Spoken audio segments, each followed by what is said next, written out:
చాలా వరకు తల్లిపాల గురించి ఎక్కువ ఇంపార్టెన్స్ ఎవరికి తెలియదు. సో ఇది ఒక ప్రోగ్రామ్ వల్ల అంగన్వాడీ ద్వారా మా మెడికల్ ఆఫీసర్స్ కానీ గవర్నమెంట్ వాళ్ళు ఇది ఒక ప్రోగ్రామ్ మంచిగా పెట్టి మీకు అవేర్నెస్ కలిపేయడానికి ఒక మంచి అవకాశం. ముఖ్యంగా తల్లిపాలు ఎందుకు ఇవ్వాలి, ఫస్ట్ ఆఫ్ ఆల్ బేబీకి కావాల్సిన న్యూట్రియంట్స్ పోషకాలన్నీ కూడా తల్లిపాలలో ఉంటాయి. మనం ప్రెగ్నెన్సీ స్టార్టింగ్ ఉంటే మనకి హార్మోన్స్ లోపల ఉత్పత్తి అయ్యేటప్పుడే ఇది కూడా మనకి బ్రెస్ట్ ఫీడ్ కూడా స్టార్ట్ అవుతుంది. మనకి 7 నుంచి కూడా పాలు స్టార్ట్ అవుతాయి.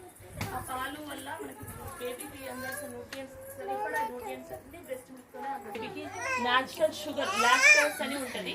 బ్రెస్ట్ మిల్క్లో మనకు వచ్చే మిల్క్ లాక్టోస్ అంటారు. దాన్ని అదొక న్యాచురల్ షుగర్ బేబీకి మంచిగా అందుతుంది. అన్ని మెయిన్గా రెస్పిరేటరీ ప్రాబ్లమ్స్ అంటే ఈ గొంతుకు సంబంధించిన ప్రాబ్లమ్స్ కానీ వీటికి హార్ట్ సంబంధించిన ప్రాబ్లమ్స్ కానీ ఏవి కూడా రాకుండా కేవలం ఈ 6 నెలలు ఇచ్చే బ్రెస్ట్ మిల్క్తో మనం బేబీకి రాకుండా అరికట్టచ్చు. ఇంకోటి మనం ప్రెగ్నెన్సీ నుంచే ఫస్ట్ మనం ప్రిపేర్ అయ్యి ఉండాలి మెంటల్గా కూడా.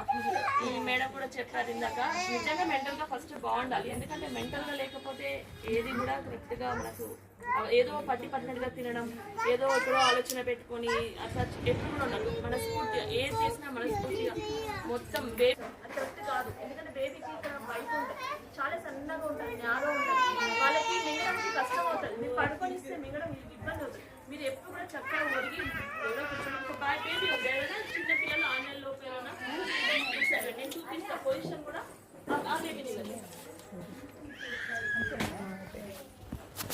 పిల్లలకు